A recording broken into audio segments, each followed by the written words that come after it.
2024 లేదా 25లో డిగ్రీ లేదా బీటెక్ చదివారా? సాఫ్ట్‌వేర్ జాబ్ కోసం ఎదురు చూస్తున్నారా? అయితే కోడ్ జ్ఞాన్ 100 డేస్ కోర్సులో చేరండి. జాబ్ సాధించండి. నమస్కారం అలగిరి రవీంద్రనాథ్ గారు. నమస్తే అండి సిరి గారు. సార్, బేసిక్‌గా మనం ఒక ల్యాండ్ కొంటున్నాము అంటే దానికి సంబంధించిన వివరాలు అండ్ అలాగే ఫ్యూచర్‌లో దాని స్కోప్ ఎలా ఉంటుందో మనం తెలుసుకుంటూ ఉంటాం. అందులో భాగంగానే ముఖ్యంగా మనం మాట్లాడుకోవాలి అంటే రిజిస్ట్రేషన్ ప్రాసెస్ కూడా చాలా ఇంపార్టెంట్. రిజిస్ట్రేషన్ చేసుకున్నంత మాత్రాన మనకి ల్యాండ్ మీద హక్కొస్తుంది. అంటే ఆస్తి నాదే అని సొంతంగా మనము డిసైడ్ అవ్వలేము. దానికి ప్రకారంగా లీగల్ ప్రొసీజర్స్ ఉంటాయి. దానికి సంబంధించిన డాక్యుమెంట్స్ ఉంటాయి అని మనం వింటూ ఉన్నాం. దాంతో పాటు ఆ ల్యాండ్ పైన మనకి హక్కు రావాలి అంటే మ్యూటేషన్‌తో మనకి సంబంధం ఉంటుందా? అసలు మ్యూటేషన్ అంటే ఏంటి సార్? ఒక ప్రాపర్టీ రిజిస్ట్రేషన్ చేసుకున్న తర్వాత అంటే ప్రాపర్టీ యొక్క ఏ రకమైన బదలాయింపు, ఉదాహరణకి ఒక సేల్ డీడ్ చేసుకోవచ్చు, గిఫ్ట్ డీడ్ చేయొచ్చు, లేదా వారసత్వంగా ఉన్నటువంటి భాగ పంపకాలు కావచ్చు. ఇది కాకుండా కోర్టు నుంచి వచ్చేటువంటి ఆర్డర్స్ పరంగా వచ్చినటువంటి భూమి యొక్క రిజిస్ట్రేషన్ హక్కులు కావచ్చు. ఏ రూపకంగా ఒక ప్రాపర్టీని మరొక ప్రాపర్టీకి చేసేటప్పుడు ఆ భూమి యొక్క హక్కు రిజిస్ట్రేషన్ వేరు, భూమి యొక్క హక్కును పొందడం వేరు. ఇది చాలా గుర్తుపెట్టుకోవాల్సిన విషయం. భూమి యొక్క హక్కు బదలాయింపుని మ్యూటేషన్ అని అంటారు. అంటే రెవెన్యూ రికార్డ్స్లో అతని యొక్క పేరు నమోదు చేసుకోవడం.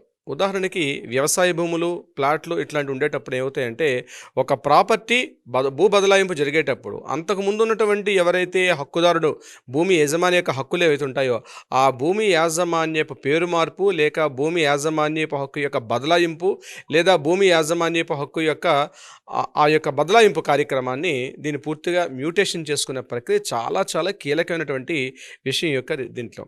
అంటే చాలామంది ఏమనుకుంటారంటే రిజిస్ట్రేషన్ చేసేసుకుంటే సరిపోతుంది, ఇంకా మ్యూటేషన్ అన్న వర్డ్ తెలియదు చాలామందికి కూడా.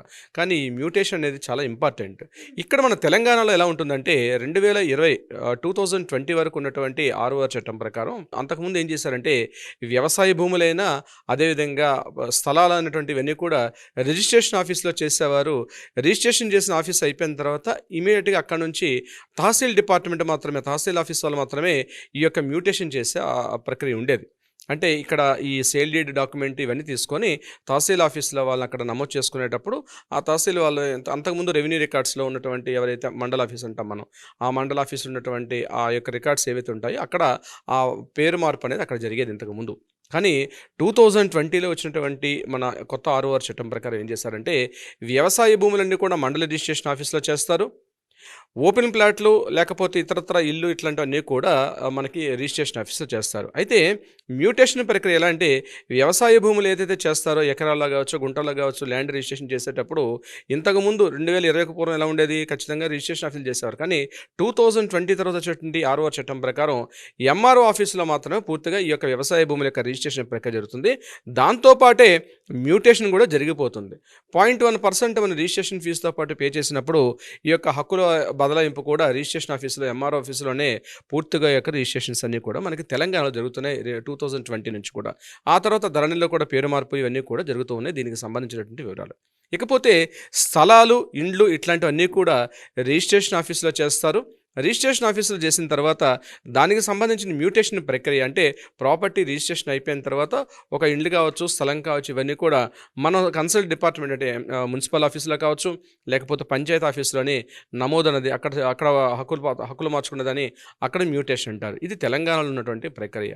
ఇక్కడ కొన్ని రకాల సమస్యలు కూడా వస్తున్నాయి. మ్యూటేషన్ ప్రక్రియలో ఏదైనా వివాదం జరిగేటప్పుడు అప్పీల్ చేసుకునే అధికారం ఉండేది కాదు. యాక్చువల్గా అధికారం ఎవరికి ఉండేదంటే ఇక్కడ ఒకవేళ పొరపాటున తిరస్కరిస్తే ఖచ్చితంగా దాన్ని మళ్ళీ పైకోర్టుకి అప్పీల్ చేసుకునే అవకాశం లేదు. దీని మీద ధరలలో ఎన్నో రకాల లోటుపాట్లు జరిగాయి. దాన్ని మళ్ళీ కొత్త గవర్నమెంట్ వచ్చిన తర్వాత కొన్ని చేంజెస్ కూడా చేస్తున్నారు. అయితే గుర్తుపెట్టుకోవాల్సింది ఏంటంటే 0.1% మ్యూటేషన్ ఛార్జ్ చేసిన తర్వాత వ్యవసాయ భూములకి ఆ పట్టాదారు పాస్ పుస్తకం ఏదైతుందో ఆ పాస్ పుస్తకాల్లో పేరు మార్పు కూడా జరుగుతుంటుంది. ముఖ్యంగా భాగ పంపకాలు కానీ వారసత్వపు అంటే ప్రాపర్టీ వారసత్వంగా వచ్చేటప్పుడు కూడా ఇవన్నీ కూడా పంపకాల్లో ఈ యొక్క కొత్త పేరు ప్రక్రియ నమోదంతా కూడా ఎంఆర్ఓ ఆఫీసులో జరుగుతుంది. వ్యవసాయ భూములు, పొలాలు, గుంటల్లో ఉన్నటువంటి స్థలాలు అయితే వ్యవసాయేతర భూములన్నీ కూడా కేవలం రిజిస్ట్రేషన్ డిపార్ట్మెంట్లో చేస్తారు. రిజిస్ట్రేషన్ డిపార్ట్మెంట్లో సేల్ డీడ్ అయిన తర్వాత మున్సిపల్ ఆఫీసులో కానీ లేకపోతే పంచాయతీ ఆఫీసులో దీనికి సంబంధించినటువంటి పేరు మార్పు అంటే భూమి యొక్క యాజమాన్యపు హక్కులు అనేవి ఇక్కడ బదలాయింపు చేస్తే తెలంగాణలో. ఆంధ్రప్రదేశ్ విషయానికి వచ్చినట్లయితే డిఫరెంట్గా అంటే ఉండేది. ఆంధ్రప్రదేశ్లో మాత్రం ఇప్పుడు మనకు తెలంగాణలో ఏ ప్రక్రియ అయితే ఉందో ఈ ప్రక్రియ ప్రస్తుతం ఆంధ్రప్రదేశ్లో లేదు. కానీ ఆంధ్రప్రదేశ్‌లో ఎలా ఉంటుందంటే, ఒకసారి ప్రాపర్టీ వ్యవసాయ భూములు గాని అక్కడ జరిగిన తర్వాత ఇమ్మీడియేట్‌గా 30 డేస్‌లోగా పూర్తి చేయాల్సి ఉంటుంది. అంటే యాజమాన్యపు హక్కులు కంప్లీట్ చేయాలి. 30 డేస్‌లో కంప్లీట్ చేయకపోతే 31వ రోజు ఆటోమేటిక్‌గా మ్యూటేషన్ జరిగిపోతుంది. భూమి యొక్క యాజమాన్యపు హక్కులనేవి ఆటోమేటిక్‌గా జరిగిపోతాయి. అక్కడ దీనికి సంబంధించి అంటే బై సిస్టమ్ జనరేట్ కంప్యూటర్ జనరేటెడ్‌గా ఏముందంటే 31 ఆటోమేటిక్‌గా అక్కడ మ్యూటేషన్ ప్రక్రియ జరిగిపోతుంటుంది. ఎక్కడ ఆంధ్రప్రదేశ్‌లో. కానీ అక్కడ కూడా కొన్ని సమస్యలు రావడం జరిగింది. అక్కడ ఎంఆర్ఓ గారు ఏం చేస్తారంటే, ఈ ఆటోమేటిక్ జనరేషన్‌లో ఏం చేస్తారంటే, ప్రభుత్వ స్థలాలు, మిగిలిన బంజరు భూములు ఇట్లాంటివి కూడా ఏదో ఒక అప్లికేషన్ పెట్టేసుకుని కూడా 31st డే నాడు బై డిఫాల్ట్ అక్కడ భూమి యాజమాన్య హక్కులు పొందే అవకాశం కూడా ఆయా ఆంధ్రప్రదేశ్‌లో ఉన్నటువంటి యాక్ట్ ప్రకారం జరుగుతున్నాయి. దీనికి సంబంధించి అక్కడ ఎంఆర్ఓ అక్కడ రిజెక్ట్ చేసే అవకాశం కూడా ఉండే సందర్భాలు కూడా ఉన్నాయి. ఒకవేళ ఎంఆర్ఓ రిజెక్ట్ చేస్తే ఇమ్మీడియేట్‌గా ఎందుకు రిజెక్ట్ చేస్తున్న విషయాన్ని ఆర్డీఓకి అక్కడ ఇన్ఫార్మ్ చేయాల్సిన అవసరం ఉంటుంది ఆంధ్రప్రదేశ్‌లో. ఈ రకంగా తెలంగాణ, ఆంధ్రప్రదేశ్‌లో భూమి యొక్క యాజమాన్యపు హక్కుల యొక్క మార్పిడి అన్నది ఏదైతే ఉందో, యాజమాన్యపు హక్కులను చేంజ్ చేయడం అనే ప్రక్రియ ఏదైతే ఉందో, ఇది కొన్ని రకాలుగా వివాదాస్పదంగా కూడా ఉన్నాయి. ఇంతకుముందు ఎలా ఉండేదంటే, రిజిస్ట్రేషన్ చేసుకున్నాక ఎంఆర్ ఆఫీస్కి పెట్టుకునేవారు. ఎంఆర్ ఆఫీస్లో ఖచ్చితంగా ఈ యొక్క డాక్యుమెంట్స్ ప్రొడ్యూస్ చేసేది ఉండేది. అంటే సేల్ డీడ్ డాక్యుమెంట్ ఏదైతే రిజిస్ట్రేషన్ జరిగిందో, సేల్ డీడ్ డాక్యుమెంట్, సేల్ డీడ్తో పాటు ఎవరైతే యాజమాన్యపు హక్కుల యొక్క వారసత్వ యొక్క పర్సనల్ డీటెయిల్స్ అంటే పాస్పోర్ట్ కావచ్చు, లేకపోతే మన రేషన్ కార్డు, అదేవిధంగా ఆధార్ కార్డు, ఇట్లాంటి వివరాలన్నీ ఇచ్చిన తర్వాత అక్కడ రెవెన్యూ ఇన్స్పెక్టర్ వెళ్ళి ఖచ్చితంగా సైట్ విజిట్ చేసి దాన్ని కన్ఫర్మేషన్ ఉన్నాక భూమి యొక్క రికార్డ్స్లో యాజమాన్య హక్కుల్ని నమోదు చేసిన తర్వాత ఈ పట్టాదారు పాస్ పుస్తకాన్ని ఇష్యూ చేసేవారు. ఇప్పుడు కొత్త ప్రక్రియ అంటే 0.1% స్టాంప్ డ్యూటీ పే చేసిన తర్వాత దాని మీద యాజమాన్య హక్కులని వస్తుంది. మ్యూటేషన్ అనేది చాలా కంపల్సరీ. అంటే ఒక ప్రాపర్టీ రిజిస్ట్రేషన్ డిపార్ట్మెంట్లో రిజిస్ట్రేషన్ చేసుకున్నంత మాత్రాన ఇది నా ప్రాపర్టీ అయిపోయింది అనేది కాదు. ఎగ్జాక్ట్లీ అయిపోయింది. రిజిస్ట్రేషన్ డిపార్ట్మెంటు భారతీయ రిజిస్ట్రేషన్ యాక్ట్ ప్రకారం రిజిస్ట్రేషన్ చేసుకుంటాం. ₹100 డాక్యుమెంట్ మీద రిజిస్ట్రేషన్ చేసుకునే ప్రక్రియ పూర్తవుతుంది. కానీ రిజిస్ట్రేషన్ అనేది ఒక ఇద్దరి మధ్య ఒప్పందం కుదిరిన తర్వాత దానికి సంబంధించినటువంటి ఒక స్టాంప్ డ్యూటీ మనం గవర్నమెంట్కి పే చేసి కేవలం ఆ యొక్క ఆస్తిని బదలాయింపు జరిగింది. ఈ ఆస్తి బదలాయింపు జరిగిన తర్వాత హక్కుల బదలాయింపు అనేది రెవెన్యూ రికార్డ్స్లో ఖచ్చితంగా నమోదు చేసుకుంటే తప్ప, లేకపోతే ఫ్యూచర్లో న్యాయపరమైన చిక్కులు నమోదే అవకాశం కూడా ఉంటుంది. అంటే ప్రాపర్టీ రిజిస్ట్రేషన్ అయిపోయి ఉంటుంది, కానీ అంతకుముందు రెవెన్యూ రికార్డ్స్ చేసుకోకపోతే ఆ ప్రాపర్టీ ఎవరైతే మీకు అమ్మారో వారి పేరు మీదుగా ఇంకా రెవెన్యూ రికార్డ్స్లో ఉండే సందర్భం కూడా ఉంటుంది. మీ దగ్గర సేల్ డీడ్ డాక్యుమెంట్ ఉంటుంది, కానీ రెవెన్యూ రికార్డ్స్లో మాత్రం వాళ్ళ యొక్క పేరు ఉండే అవకాశం ఉంటుంది.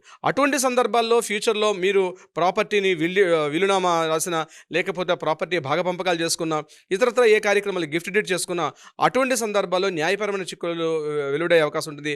ఒకే స్థానం 2-3 కూడా అమ్మే సందర్భాల్లో కూడా చిక్కులు వచ్చే అవకాశం ఉంటుంది. అలా కాకుండా ఖచ్చితంగా ఈ యొక్క ప్రాపర్టీ ఏదైతే ఉందో భూమి యొక్క యాజమాన్యపు హక్కుల బదలాయింపు అన్నది రెవెన్యూ రికార్డ్స్లో మన పేరు ఉండేటప్పుడు మాత్రమే మనం గవర్నమెంట్ ఇచ్చేటువంటి ఏవైనా పథకాలు కావచ్చు, అదేవిధంగా గవర్నమెంట్ ఫ్యూచర్లో ఏదైనా అక్కడైనా ల్యాండ్ ఎక్విజిషన్ చేసుకోవాలన్నా, ఇతరత్ర ఏదైనా కార్యక్రమాలు చేసుకునేటప్పుడు రెవెన్యూ రికార్డ్స్లో ఉన్నటువంటి పేరును మాత్రమే పరిగణలో తీసుకుంటారు తప్పించి రిజిస్ట్రేషన్ డిపార్ట్మెంట్లో ఉన్నటువంటి అంటే ఎస్ఆర్ఓ సబ్ రిజిస్టర్ ఆఫీస్లో మనం చేసుకున్నటువంటి ఆ నేమ్ని కన్సిడర్ చేసుకోరు. గ్రామ రెవెన్యూ రికార్డ్స్ కావచ్చు, లేకపోతే మండల రెవెన్యూ రికార్డ్స్ కావచ్చు, అక్కడ ఉన్న రెవెన్యూ రికార్డ్స్ నుండి పేరును మాత్రమే దృష్టిలో పెట్టుకొని ఏదైనా గవర్నమెంట్ అక్కడ ఫ్యూచర్లో ఒక రోడ్డు వేయాలన్నా, మరొకటి వేయాలన్నా, ఏదైనా ఆ రోడ్ని అక్విజిషన్ చేసుకున్నప్పుడు కాంపెన్సేషన్ ఇవ్వాలన్నా కూడా అటువంటి సందర్భాల్లో రెవెన్యూ రికార్డులో ఎవరి పేరు అయితే నమోదే ఉంటుందో వారికి మాత్రమే ఆ భూమి యొక్క వాళ్ళకి పరిహారం లభించే అవకాశం ఉంటుంది. వాళ్ళు న్యాయపరంగా కూడా వాళ్ళు ఫైట్ చేసి పోరాటం చేసే అవకాశం కూడా ఉంటుంది. అందుకనే రిజిస్ట్రేషన్ చేసుకున్నంత మాత్రాన మీ యొక్క ప్రాపర్టీ మీది కాదు, తప్పనిసరిగా భూమి యొక్క యాజమాన్యపు హక్కుల బదలాయింపు అనేది రెవెన్యూ రికార్డ్స్లో మీ పేరు నమోదు చేసుకోవడం తప్పనిసరి. దాన్ని మ్యూటేషన్ అంటారు, బదలాయింపుని మ్యూటేషన్ అంటారు. ఈ ప్రక్రియ తప్పనిసరి చేసుకోవాలి. దానికి సంబంధించి వివరాలు వెబ్సైట్లో కూడా అందుబాటులో ఉంటాయి. సో మరి అలా ఎవరికైనా కూడా రిజిస్ట్రేషన్ ప్రాసెస్లో ల్యాండ్ రిలేటెడ్గా ఎలాంటి ఇష్యూస్ ఉన్నా కూడా, ప్రాపర్టీ ఇష్యూస్ అయినా మిమ్మల్ని సంప్రదించాలి, లేదు లీగల్ పరంగా మాకు మీ అడ్వైస్ కావాలి అనుకునే వాళ్ళు ఎలా సార్ మిమ్మల్ని సంప్రదించాల్సిన అవసరం? కింద స్క్రోల్ అవుతున్నటువంటి నెంబర్ని కాంటాక్ట్ చేయగలిగితే మన లీగల్ టీం వాళ్ళకి అప్రోచ్ అవుతారు. న్యాయ సలహా సంప్రదింపులు కావాలంటే, దీనికి సంబంధించిన భూ సమస్యలకు కానీ, పరిహారాలకు కానీ, అంటే పరిష్కారాలు కావాలంటే కూడా చేయగలుగుతారు. ఇది కాకుండా ఇంతకుముందే వివాదంలో ఉన్నటువంటి స్థలాలు కానీ ఏమైనా ఉన్నట్లయితే వాటికి కూడా కాంటాక్ట్ చేయగలిగితే మన లీగల్ టీం వాళ్ళకి అప్రోచ్ అయ్యి తగిన విధంగా న్యాయ సలహా పరిష్కారం కూడా ఇచ్చే దిశగా ప్రయత్నం చేస్తారు. సిరి గారు, thank you sir. Thank you so much. Thank you so much అండి. సుమన్ టీవీలో మీ పర్సనల్ అండ్ బిజినెస్ ప్రమోషన్స్ కోసం కింది నెంబర్కి కాంటాక్ట్ చేయండి.